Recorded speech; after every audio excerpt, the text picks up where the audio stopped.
The sky was dark with smoke, and the ground shook under the weight of burning wreckage. Human soldiers had long since fled this part of the battlefield, but one man remained. His name was Daniel, a pilot who had crashed behind enemy lines. His ship was nothing more than twisted metal now, and he was left alone in the ruins of a war between species that neither side truly understood. Daniel dragged himself from the wreckage with dirt on his face and blood across his arm. His breathing was heavy, but his eyes were sharp. He knew that if the alien patrols found him, his story would end here. Yet instead of running, he stood tall, scanning the shadows that danced between firelight. Something inside him refused to bow, even in defeat. From across the smoking ruins, a figure stepped forward. She was tall, armored in metal that shimmered like living scales, and her presence felt like a storm wrapped in flesh. Her eyes glowed faintly, her ears sharp like blades, and her movements carried both grace and danger. She was no ordinary soldier, she was a warrior, one of the alien empire's most feared. Daniel tightened his jaw. He had heard of them, the women bred for battle, trained to never falter, never yield. They were said to cut down humans like grass, their loyalty bound to their warlords. But seeing her now was different than hearing the stories. She was fierce, yes, but also breathtaking. Every line of her armor, every step of her boots against the cracked stone, spoke of elegance and strength.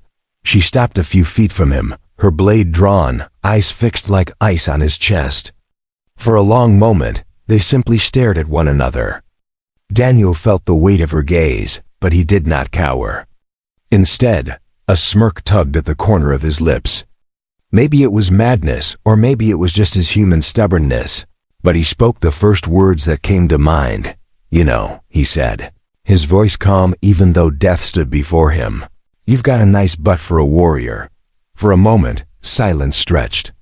The alien warrior's eyes widened, her brows tightening in disbelief. Her lips parted as if no one had dared to speak to her like that before.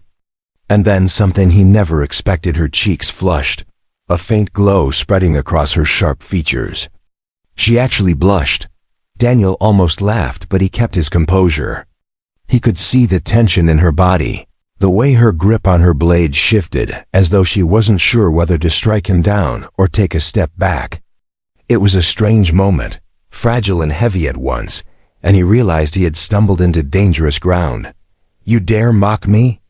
she asked, her voice low but shaking slightly, not with anger alone, but with something else she herself didn't understand.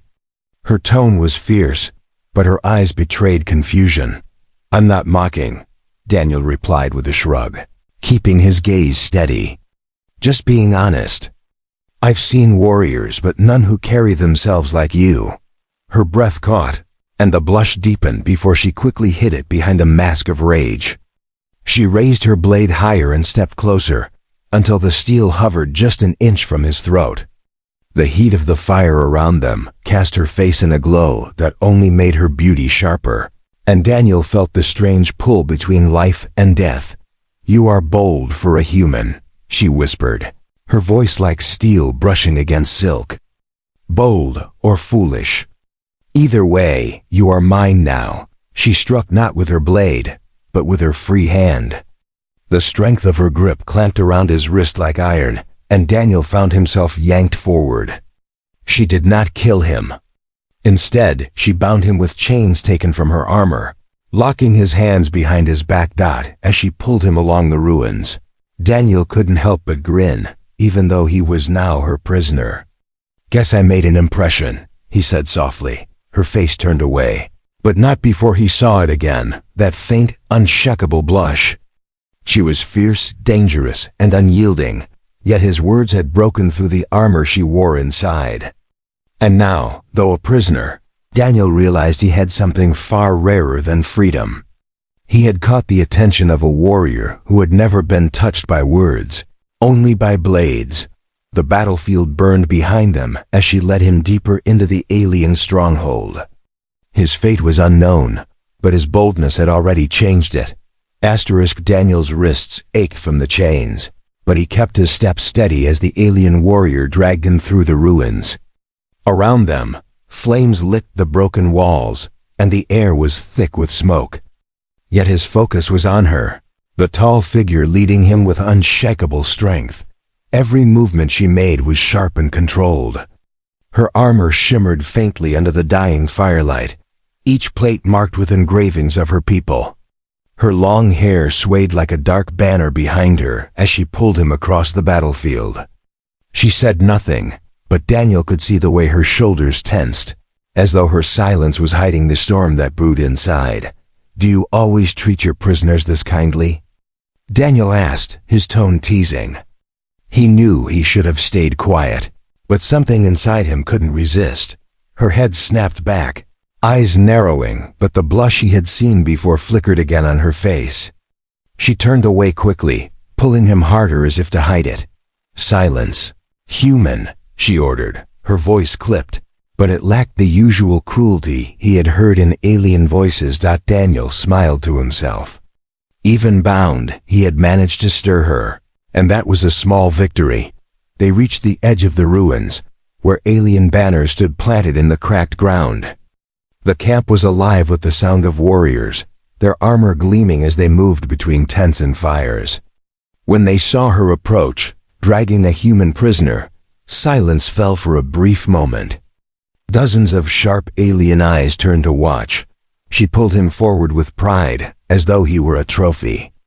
Daniel raised his chin, refusing to appear broken. He met their stares without fear, and that drew whispers among them. No human looked at their captors like that. She led him into a large tent at the heart of the camp. The inside was lit by strange blue flames that cast shadows along the walls. Weapons lined the racks and symbols were painted across the fabric, telling stories of battles won. She shoved him onto a seat made of stone and stood before him with her blade still in hand. For a long time, she said nothing, her gaze locked on his face. Daniel met her stare, unflinching. Finally she spoke. "You are reckless," she said slowly, as if choosing her words with care. "Reckless, but not weak." Daniel tilted his head. "I'll take that as a compliment." Her lips pressed into a tight line, but her eyes betrayed a flicker of amusement. She turned and placed her blade back on the rack, though she never let her guard drop. "What do they call you, human?" she asked. "Daniel," he said. "And you? Or do you prefer I just call you fierce and beautiful?" She froze. The faint glow of her blush returned, stronger this time, creeping across her sharp cheeks. Her jaw tightened, and she turned away quickly, pretending to check her armor straps. "My name is Sarika," she said firmly, her voice cutting the air like steel. "Warrior of the 7th Legion." Daniel leaned back against the stone seat, rolling the name on his tongue. "Saraka, strong name. Fits you well." She spun on him, eyes flashing, but instead of anger alone, there was confusion, even vulnerability. No one had ever spoken to her like this. Among her people, she was feared, respected, obeyed, but never seen as something more than a blade for the Empire. "You mock me again," she said, though her voice lacked conviction. "I'm not mocking," Daniel replied calmly. "I say what I see. And what I see is a warrior who carries more than just armor. You've got fire in your eyes. It's not just the battlefield, it's something deeper." Saraka stood frozen, her chest rising and falling sharply. His words struck through the walls she had built over years of war. For a moment, she looked almost uncertain, as though she didn't know how to respond. She stepped closer, her tall frame casting a shadow over him. "You are my prisoner," she said finally, her tone low. "Do not forget that," Daniel grinned. "Hard to forget with these chains. Still doesn't stop me from noticing you're blushing again." Her breath caught, and she whipped around so he couldn't see her face. She paced the tent, trying to calm herself. It infuriated her how a single human could unravel the discipline she had sharpened her whole life. Finally, she stopped and spoke without turning. "You should be afraid. I could end your life with a single strike. Yet, You laugh. Why? Daniel's voice was steady, almost gentle. Because fear is what you expect. And I've never liked giving people what they expect. Her shoulders stiffened. Slowly, she turned back to him, her face unreadable but her blush still faintly there. For the first time, she did not see him as just a human soldier. She saw something else, something dangerous, not because of strength, but because of courage. Soraka tightened her grip on her gauntlets. You are a strange man, Daniel. And for that reason, you will not be executed. Not yet. Daniel leaned forward, his grin widening. Guess that means you'll be keeping me around. Her silence was answer enough. Outside, the alien camp roared with victory chants, but inside the tent, an unspoken tension grew between captor and captive. A bond neither of them wanted, but neither could deny, had begun to take shape. The night in the alien camp was restless. Outside the great tent, warriors laughed, sang their victory chants, and sharpened their weapons for battles yet to come. The fires painted the night with red light, but inside the tent, it was quieter. Daniel sat chained, his back pressed against the cold stone seat. His eyes followed every move Soraka made as she removed parts of her armor and set them aside carefully. She looked even taller without the heavy plates. The faint glow of her skin caught the strange blue flames, and for a moment Daniel forgot about the chains. She was still fierce, still dangerous, but he could see the weight of exhaustion in her shoulders. For all her pride, she was not a machine. She was flesh like him. You watch me too closely, she said suddenly, her voice breaking the silence. Daniel smirked. Can you blame me? You're a hard one to ignore. Her jaw tightened. She busied herself with cleaning her blade, refusing to look at him. Yet the faint blush crept back onto her cheeks, betraying her emotions again. I do not understand you, human, she said at last. Others beg for mercy. They cry, they tremble. You smile. Even in chains. Daniel shrugged as much as the restraints allowed. Maybe it's because I see something different in you. You're not just a warrior. You're someone who's never been spoken to as more than a weapon. The words struck deep. Soraka paused, her hand tightening on the cloth she used to polish her blade. Her entire life, commanders had seen her as a tool. Warriors had respected her strength, but none had spoken to her as if she were more than steel and blood. You think you know me, she said sharply, her eyes narrowing. I don't yet, Daniel admitted. But I'd like to. Her chest rose sharply, and she looked away again. The air between them grew heavier, filled with something neither of them could explain. She paced the tent, her steps quick and uneven, as if running from her own thoughts. Finally, she stopped and faced him. You are bold, Daniel. Bold enough to survive one night. But my people will not see you as I do. They will demand your death. Daniel leaned forward slightly, his grin softer now. Then why haven't you given it to them? Her lips parted, but no words came out. She turned away again, frustrated by the truth. She had spared him not because of orders or strategy, but because of something inside her she could not name. The flap of the tent opened suddenly, and another warrior entered. He was taller than most, his armor marked with the crest of a commander. His gaze went first to Soraka, then to Daniel. So the rumors are true, he said, his voice heavy. You captured a human alive. Soraka straightened, her face a mask of discipline. Yes, Commander. He is my prisoner. The commander's eyes narrowed. Strange. I have never seen you keep a prisoner breathing for this long. He stepped closer to Daniel, his glare sharp. What makes this one different? Daniel met his gaze without fear. Maybe I'm just more interesting than most. The commander's lip curled in disgust. He raised his hand as if to strike Daniel, but Soraka stepped between them quickly. He is mine, she said firmly, her voice like steel. No one touches him without my word. The commander's eyes widened slightly, surprised at her defiance. After a tense moment, he lowered his hand and gave a harsh laugh. Very well. Keep your toy. But remember, Soraka, if he weakens you, the Legion will see it. With that, he left the tent, the flap falling shut behind him. The air was thick with silence once more. Daniel tilted his head, smiling faintly. So, I'm your prisoner and your responsibility now. Sounds like I'm special. Soraka spun on him, her face burning with a blush she couldn't control. Do not twist this. I only stopped him because you are mine to deal with. Daniel chuckled softly. If you say so. But I noticed you didn't let him touch me. Her fists clenched at her sides. She wanted to shout, to silence his words, but she couldn't. The truth in them burned deeper than any blade. She had protected him instinctively, without thinking. And that frightened her more than any battle. She turned her back on him and spoke quietly. Sleep, human. Tomorrow will test us both. Daniel leaned against the stone seat, still smiling. He had seen something in her eyes, something she tried to hide. She was fierce, yes, but she was also beginning to see him as more than a prisoner. And that was a victory far greater than breaking his chains. Outside, the alien camp celebrated victory. Inside, two lives from different worlds found themselves bound not just by chains, but by something far more dangerous. Connection. The morning came with the sound of war horns.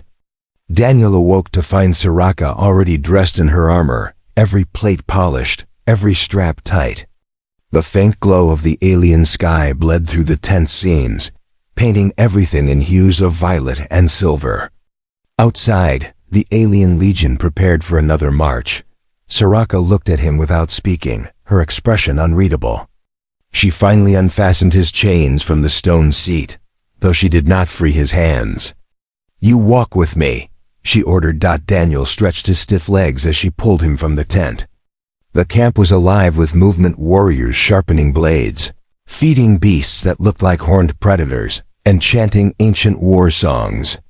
The air smelled of smoke and strange spices. Everywhere Daniel looked, eyes followed him. Whispers rippled through the camp. A human among them was rare. A human walking beside Soraka, chained yet unbroken, was something none had seen before.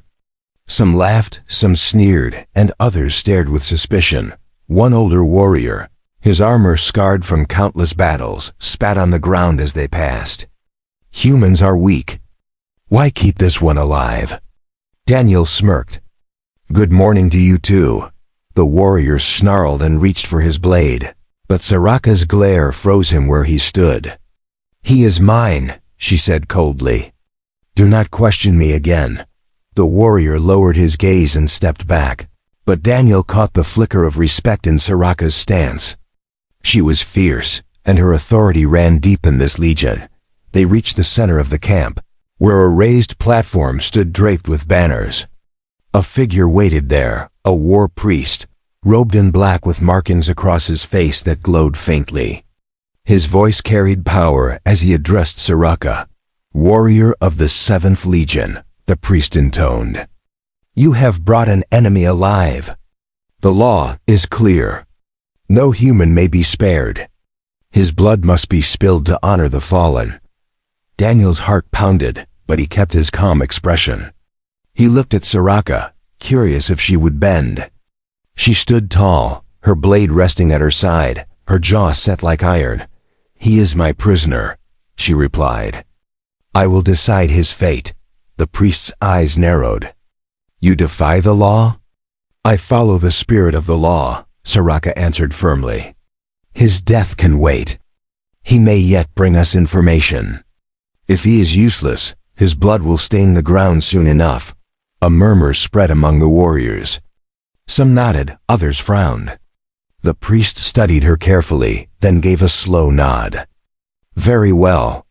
But remember, Soraka, if you falter, you will answer not only to the law, but to the gods. The crowd dispersed, but the tension hung heavy. Daniel leaned closer to her as she pulled him away. Seems like I've made you quite the troublemaker. Her lips pressed tight, but her blush betrayed her again. You should thank me for your life, human. I do, Daniel said softly. But I think you didn't save me just for strategy. She stopped walking, turning on him with eyes that burned. You know nothing of me. Daniel met her gaze calmly. Then let me. Her breath caught, and for a moment she looked shaken. She pulled him onward, saying nothing, but her grip on his chain had softened. Later, they reached the edge of the camp where the war beasts rested. Towering creatures with horns and claws, they snarled and snapped at anyone who came close. Daniel watched with wide eyes, then glanced at Soraka. You ride those? He asked. Yes, she said flatly. They obey only warriors strong enough to tame them, Daniel chuckled. Figures. Even your pets are terrifying. One of the beasts roared, shaking the ground. Soraka stood calm, her hand resting lightly on its neck. The creature quieted at once, bowing its massive head in submission. Daniel stared, impressed. You're full of surprises, he said. Her lips twitched, almost forming a smile, but she quickly turned away. You talk too much. Daniel leaned in slightly, lowering his voice. And yet, you don't silence me. Soraka froze. She hated how true that was. She could have gagged him, broken his jaw, or ended him in the night. But she hadn't. His words irritated her, yet they pulled at something inside her she had long buried. That night, as the camp prepared for another march, Soraka sat by the fire with Daniel chained beside her. The flames danced in her eyes, and Daniel watched quietly, letting the silence stretch. Finally, he spoke. You carry the weight of your people. But who carries yours? She turned sharply, her face unreadable. For once, she had no answer. And that silence spoke louder than any blade. The Legion moved at dawn. Banners rippled in the cold wind, and the ground thundered beneath the march of armored feet. Daniel walked in chains at Soraka's side, his head high despite the stares and whispers that followed him. Some warriors looked at him with hatred, others with curiosity, but all waited for him to stumble. Soraka remained silent as they marched, her grip firm on the chain that bound him. Yet Daniel noticed the way her eyes flickered toward him now and then, as if checking more than just his steps. She wanted to make sure he was not broken. By midday, the Legion reached a cliffside plateau where a council of commanders awaited. At the center stood the High Warlord, a figure of towering strength wrapped in black armor trimmed with gold. His eyes glowed like molten fire as he studied Soraka and her chained prisoner. Soraka, the warlord's voice rumbled across the gathering. Your capture has stirred my council. A human kept alive, against the laws of blood. Explain yourself. Soraka knelt, bowing her head low but keeping her voice firm. My lord, this one is not like the others. He does not fear us. His words carry weight, and I believe he may serve our cause. The warlord's eyes narrowed. Serve us? Or weaken you? Murmurs swept through the commanders. Daniel straightened, meeting the warlord's gaze boldly. Maybe both, he said, his voice calm. The crowd hissed, but the warlord raised his hand for silence. He stepped closer to Daniel, towering over him. You speak with no fear, human. Do you not understand? You stand before your executioners. Daniel's lips curved into a faint grin. If I'm going to die, I'll face it with my head up. That's more than I can say for some of your warriors. Gasps filled the air. Soraka's heart pounded, her fingers tightening on his chain. The warlord studied him for a long, heavy moment. Then, to everyone's surprise, he laughed a deep, booming laugh that echoed across the plateau. Bold indeed, he said. Perhaps Soraka was right to keep you alive. But boldness alone is not enough. If he stays, he must prove himself. One commander stepped forward, his voice sharp. Let him fight. If he survives even a single clash, perhaps he is worth something. Another snarled. Or let the beasts decide. No human can tame them. The warlord nodded slowly. Yes, the trial of strength will decide. His fiery eyes turned to Soraka. You have claimed this prisoner. If he fails, the blame is yours." Soraka bowed again, though her fists clenched at her sides. "I accept." Daniel raised an eyebrow. "You all really love your trials, don't you?" That evening, the camp gathered around a massive iron cage set into the ground. Inside, one of the war beasts roared and slammed its claws against the bars. Its eyes glowed red, and saliva dripped from its jaws. Warriors shouted and cheered, eager to see the human torn apart. Daniel stood at the edge, still chained, still smiling faintly. Soraka approached him, her face set in stone. She unlocked the shackles from his wrists and pressed a small dagger into his hand. "It is not enough," she whispered. "But it is all I can give you." Daniel looked at the dagger, then back at her. For the first time, he saw fear in her eyes, not for herself, but for him. He gave her a soft smile. "Don't worry. I've dealt with worse pets." Her jaw tightened, but her blush returned despite the danger. She turned quickly before anyone could see, but Daniel had already noticed. The gates of the cage opened with a screech of metal. The beast charged, its massive body shaking the earth. Daniel stood his ground, his dagger small against the monster's bulk. The crowd roared with bloodlust, but Soraka's heart hammered with dread. The beast lunged, jaws wide, but Daniel moved with surprising speed. He rolled aside, slashing at its leg. The dagger barely scratched, but it drew a snarl. He grabbed a broken spear from the ground, planting his feet as the beast turned for another charge. The warriors shouted, mocking him, but their cheers faltered as Daniel dodged again and drove the spear into the creature's side. The beast roared, staggering back. Daniel's face was set with determination, every movement sharp with human resilience. Soraka's hands tightened into fists. She wanted to rush forward, to strike with him, but she could not. This was his trial. His alone. The beast lunged again, but Daniel used its weight against it. He sidestepped, grabbing the chain around its neck and pulling with all his strength. The creature stumbled, crashing into the cage's wall with a thunderous impact. Silence fell. The beast lay stunned, breathing heavily, its head bowed low. Daniel stood over it, chest heaving, the broken spear still in his grip. Slowly, the creature lowered itself, submitting. The crowd erupted not with cheers, but with stunned disbelief. A human had tamed a war beast. The warlord rose from his seat, his fiery eyes locked on Daniel. "Strange. Very strange," he said. "Perhaps this human is more than prey." Daniel dropped the spear and wiped the sweat from his brow. He turned to Soraka, giving her a tired grin. "Told you I could handle a pet." Soraka's chest tightened. For the first time, pride burned in her heart, not just as a warrior, but as something more. The warlord raised his hand for silence. "The human lives. For now. He has proven his spirit. But his fate is tied to Soraka. If he falls, she falls." The chants of the Legion rose again, but Daniel and Soraka's eyes met across the noise. A bond forged in chains and fire had grown stronger, and neither of them could deny it now. The night after the beast trial was heavy with tension. Fires burned high, and warriors feasted, yet their voices carried unease. A human had done the impossible, and now none of them knew how to treat him. Some spat when Daniel passed, others stared in silence, and a few whispered that he might carry the blessing of strange gods. Daniel sat chained once more, though his chains were looser now, more symbolic than real. Soraka stayed near him, silent but restless.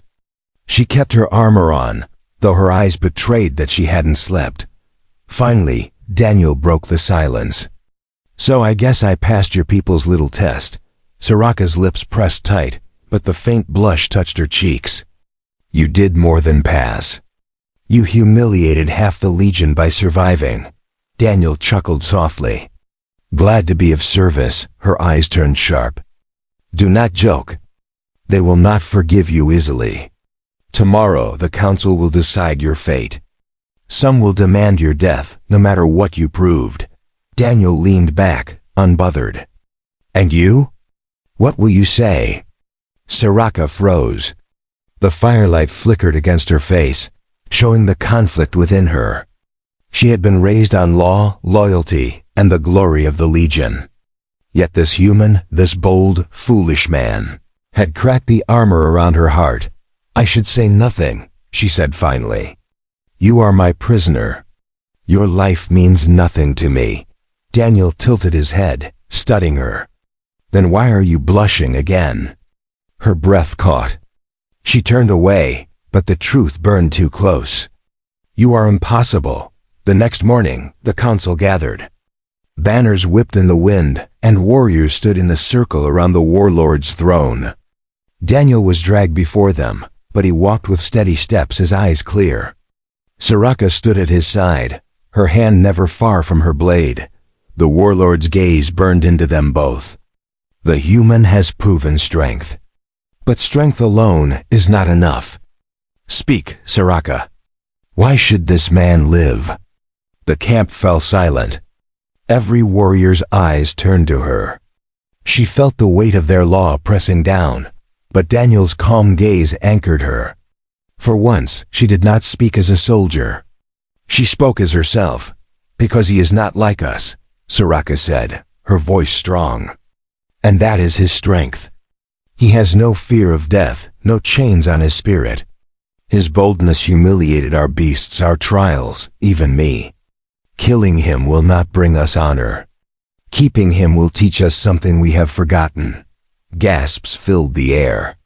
Some shouted in anger, others murmured in agreement. The warlord leaned forward, studying her with fiery eyes. You speak with passion, Soraka. Perhaps too much. Is this your judgment as a warrior or as a woman? Her jaw tightened. For the first time in her life, she did not hide. Both, she said firmly. Daniel felt a strange warmth in his chest. For all her strength, this was the bravest thing she had done. The warlord rose, his voice booming. Very well. The human lives. But hear me, Soraka, his fate is tied to yours. If he falls, you fall. If he betrays us, your life pays the price. The council roared with divided voices, but the decision was final. Daniel was released from his chains. He stretched his arms and smirked. Guess I'm free, sort of. Later, when the noise of the council had faded, Soraka led him away from the camp. They stopped at a cliff overlooking the burning horizon. The wind carried the scent of ash and iron, but in that moment, the world felt quieter. You should not thank me, Soraka said, her voice low. I bound myself to you today. If you falter, I die. Daniel stepped closer, his smile softer now. Then I guess I'll just have to make sure you don't regret it. Her cheeks glowed again, and this time she didn't turn away. For the first time, she let herself smile small, but real. You are still my prisoner, she said, though her voice lacked its old sharpness. Daniel grinned. Then I'm the luckiest prisoner alive. They stood together on the cliff, two enemies bound by war, words, and something neither of them could name. The battlefield had given them chains, but in those chains they had found something far stronger. Not fear, not law, but the beginning of trust, and perhaps in time, something even greater.